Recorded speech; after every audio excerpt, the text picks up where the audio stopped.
बहुत रूप है, बहुत वैभव है, बहुत शालीनता दिखाई दे रही, लेकिन भजन नहीं प्रभु का। चित्त वृत्ति को संसारिकता से हटाकर प्रभु में लगाते हुए अपने सांसारिक कर्तव्य का पालन करना भगवत प्राप्ति का हेतु होता है।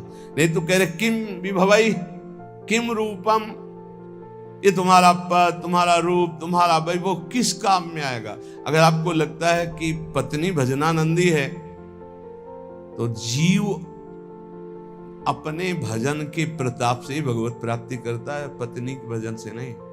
पति भजन करेगा तो पत्नी को तो, लेकिन पत्नी भजन करेगी तो पति को नहीं। ये ध्यान रखना। पाणी ग्रहण में नीचे हाथ होता है पति का, ऊपर पत्नी का होता है। आप भार ले रहे हैं इसलिए आपको हिसाब देना। अगर पत्नी भजन करेगी तो भगवान को प्राप्त होगी, आप भजन नहीं करोगे तो नरक को प्राप्त होगी, पक्की बात है। और आप भजनानंदी हो, पत्नी आपके प्रतिकूल आचरण करेगी तो वो नरक जाएगी, और अगर अनुकूल आपकी सेवा में भगवत भाव से लगी है तो उसका यही भजन उसको भगवत प्राप्ति करा देगा।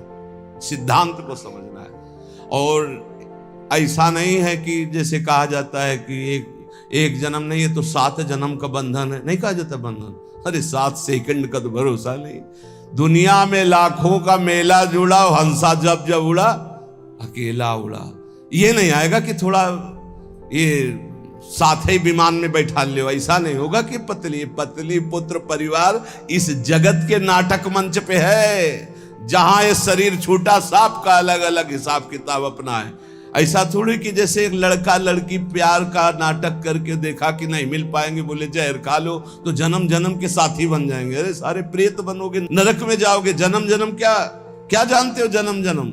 हाँ, एक बात हो सकती है, दोनों मिलकर डट के भगवान का भजन करो, भगवान से प्रार्थना करो तो दोनों भगवान के धाम में, जैसे हमारे गुरुदेव भगवान सहचरी बप्पू और उनके प्रसाद से अपने लोग, तो वहां सब पता चलता है मेरे गुरुदेव, जैसे अभी गुरुदेव भगवान वैसे वो उस समय भी गुरु रूपा सहचरी के हर समय साथ रहेंगे। हमारे साथ रहना है, वैसे ही आनंद लेना है तो श्यामा श्याम का भजन करो। एक ही साथ चलेंगे, एक ही जगह प्रोग्राम होगा और एक ही जगह बैठ के प्रसाद पाएंगे, एक ही इष्ट के साथ खेलेंगे। और क्या, इतनी बड़ी जगह है कि पूरा विश्व चला जाए तो भी जगह बनी रहेगी। और इतना बड़ा प्रताप है कि हर उपासक को यही अनुभव होता है कि मेरे प्रिया प्रीतम सामने दर्शन और सबको सेवा। सोचो, सबको सेवा। अरे बड़ा दिव्य, वो बुद्धि की बस की बात नहीं। श्यामा श्याम का भजन करोगे तो जिसके साथ रहना चाहोगे वो भी पहुंच जाएगा, वो साथ ही भजन करो दोनों। अगर पति पत्नी दोनों श्यामा श्याम का भजन करें तो दोनों सहचरी बप्पू से श्री जी की सेवा में पहुंच जाएंगे। पर ये बोध थोड़ी रहेगा कि ये पति पत्नी, गुरु शिष्य का तो बोध रहेगा, क्योंकि सच्चिदानंद में कि मेरी गुरु रूपा सहचरी है, ये बोध रहेगा, पहचान रहेगी। लेकिन वहां पति पत्नी सांसारिक संबंध नहीं रहेगा, पर रह सकते हैं दोनों वहीं श्री जी की सेवा में सखी स्वरूप से, या भगवत धाम में हरि पार्षद रूप से। तो कह रहे रूप विभव पद प्रतिष्ठा ये तुम्हें भगवत प्राप्ति नहीं कराएगी। नहीं, यही सर हो, भजन नहीं करोगे तो वहां थोड़ी सर माने जाओगे। नहीं, जब मुजरिम बना करके तुम्हें ले जाया जाएगा तो वहां साहब वाली थोड़ी मिलेगी। देवराज इंद्र के पद में है, त्रिभुवन के सर हैं, और फिसल गए तो सर्प बनाए गए। अब सर्प बन के वहां देवता थोड़ी उनको सर बोल रहे, नहीं नहीं, वो तो भूखे प्यासे तड़प रहे। कभी कोई फंस गया तो लील गए तो पेट का पोषण हुआ। महाराज नहुष इसलिए कह रहे कि रूप अभी भवई, बड़े रूपवान, बड़ा वैभव, बड़ा किस काम में आएगा?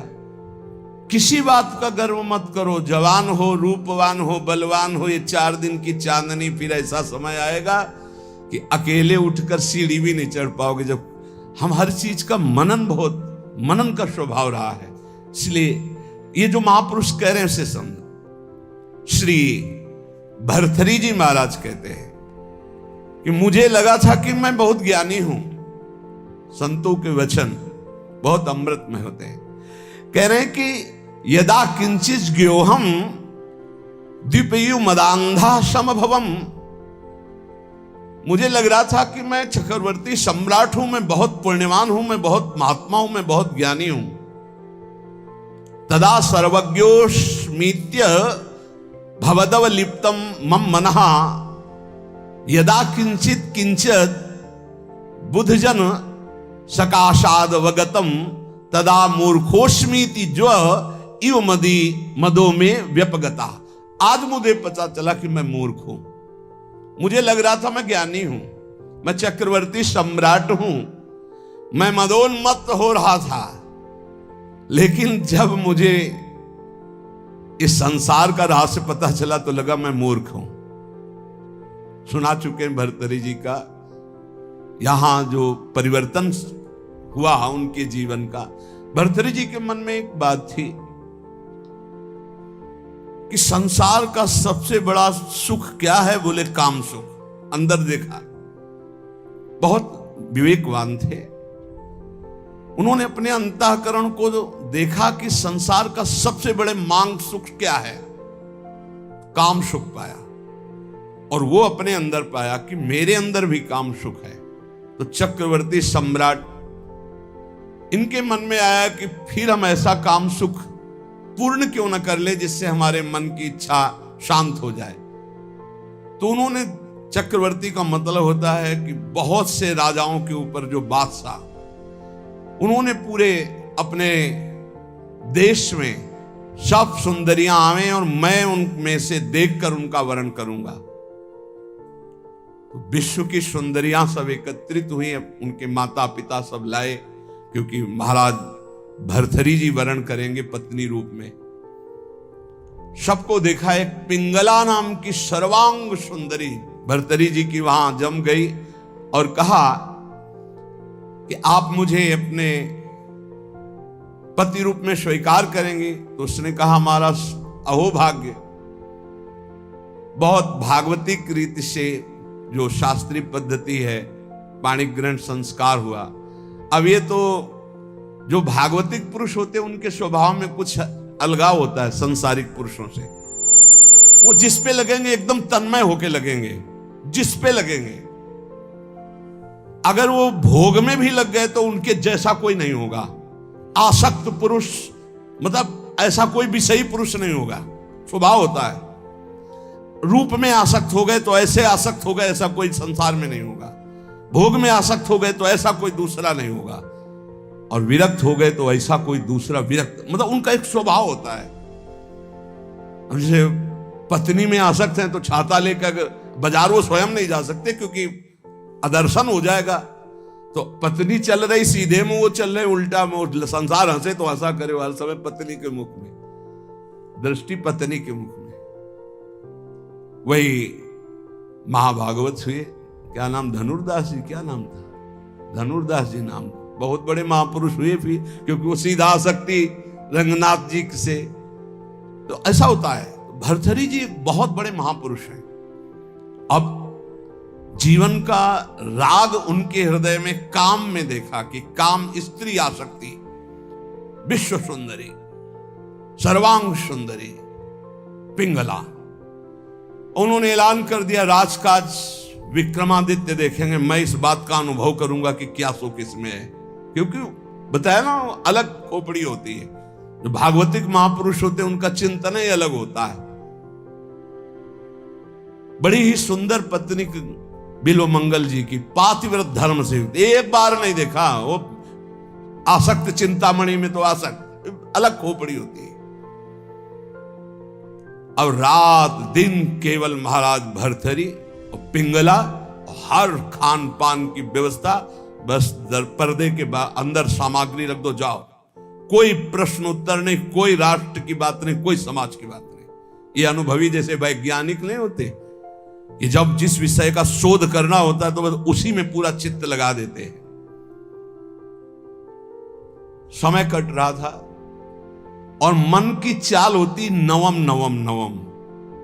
मन कभी एक में रमण करने के लिए बहुत काल तक राजी नहीं होगा, उसकी चाल होती नवम नवम भोग। एक दिन पिंगला अपने महल के पीछे की खिड़की खोल करके ऐसे ही देख रही थी तो देखा अश्वपाल हजारों घोड़ों की देख रेख करने वाले सेवकों का स्वामी, हष्ट पुष्ट ऐसे। अचानक दृष्टि उसकी बड़ी दुस्नेह से नमन किया, क्योंकि महारानी देखते ही आसक्त हो गई पिंगला। अब विचार कीजिए, चक्रवर्ती सम्राट महाराज भर्तरी से भला वो अश्वपाल किस योग्य, चित्त पूरा आसक्त।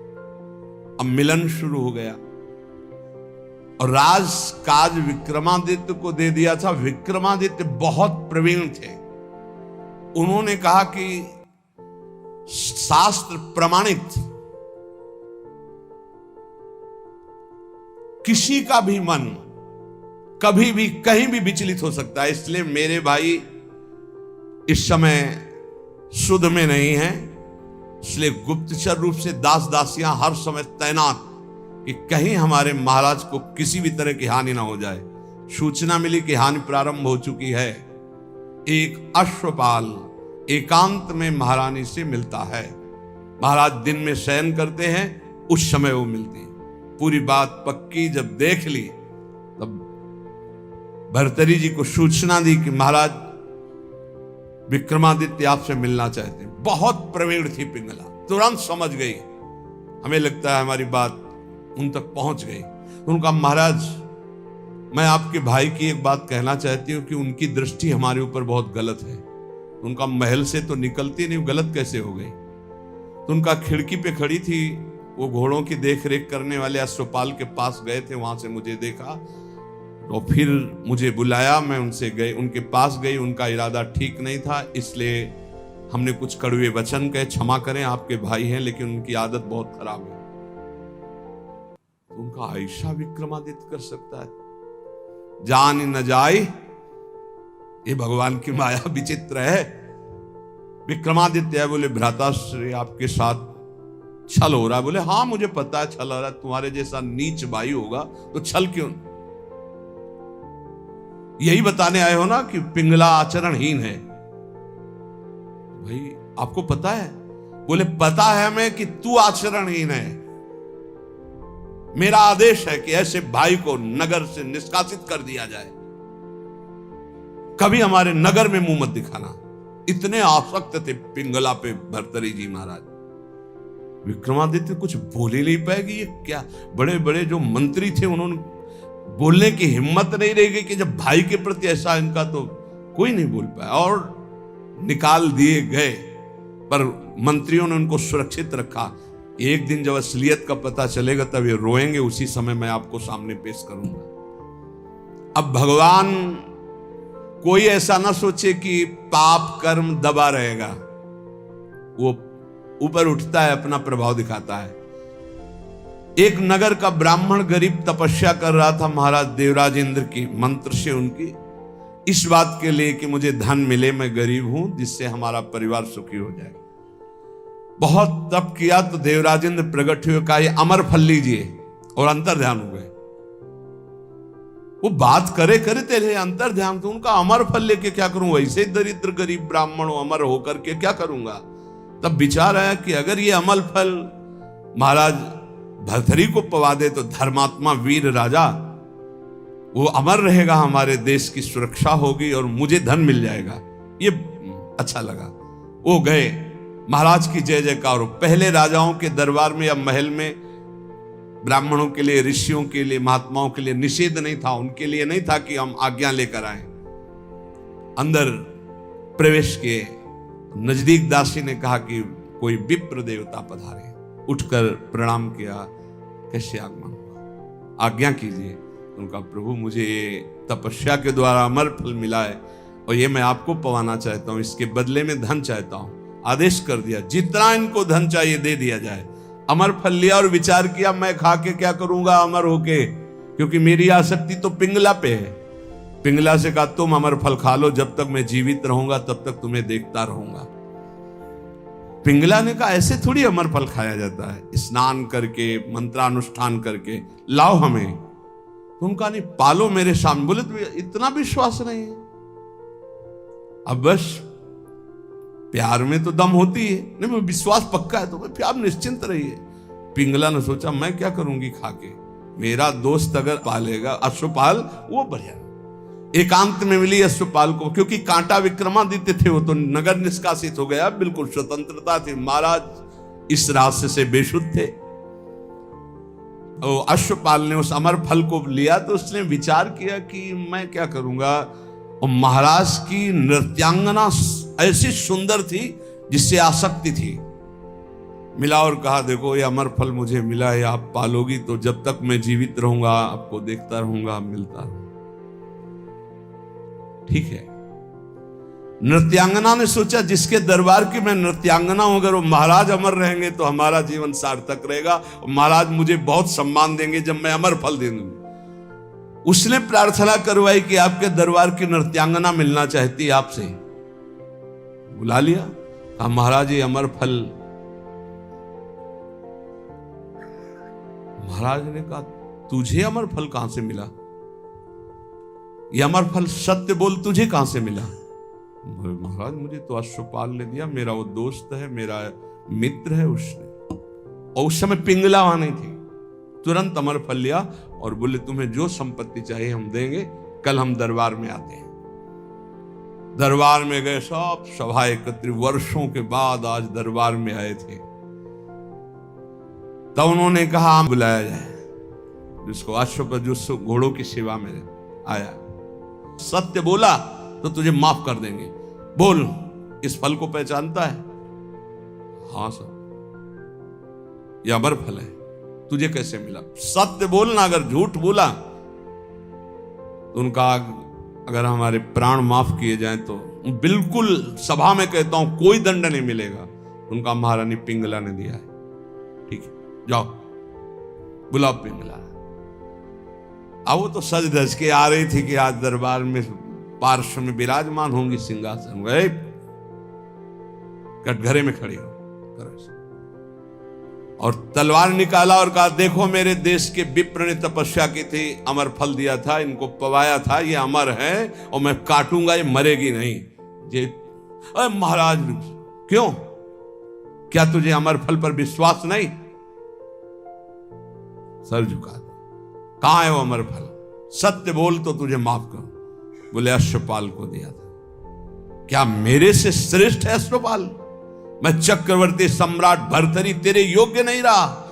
धिक्कार है ऐसी बात। तभी कह रहे यदा किंचित व्योहम द्विपयु मदांधा संभवम। मैं मदांध हो गया था, अपने को ज्ञानी समझता था, अपने को बलवान समझता था, अपने को राजा समझता। उसी समय भर्तरी जिनका धिक्कार है। मैं चक्रवर्ती सम्राट, मुझसे पिंगला तृप्त नहीं, पिंगला से अश्वपाल तृप्त नहीं, अश्वपाल वैश्या से प्रेम करता। धिक्कार है, कहां प्यार है, कहां अपनापन है? और मुकुट उतार के रखा और कहा कि आज अगर विक्रमादित्य होते तो मुझे ये चिंता नहीं होती कि मेरे राज्य का क्या होगा। तब मंत्रियों ने कहा आप महाराज निश्चिंत रहें, व्यवस्था पूरी, विक्रमादित्य सुरक्षित है, तो उनको यहां विराजमान करो। मैं एक क्षण भी ऐसे प्रपंच में नहीं टिकूंगा। महावैराग्यवान होकर भर्तरी जी के श्लोक बैरागियों के अमृत है। वो कह रहे हैं कि मैं बिल्कुल अज्ञानी था, मदोन्मत्त मदांध था। उस समय मेरा मन यही सोच रहा था कि मुझे बहुत ज्ञान है, मैं बहुत प्रवीण हूं। लेकिन आज जब भगवान शंकर की कृपा से ज्ञान हुआ तब मुझे लग रहा है कि मैं घोर अज्ञानी, घोर विषयी, मदांध था। मेरा अहंकार दूर हो गया कि मुझे ज्ञान था। आज असली ज्ञान हुआ मुझे।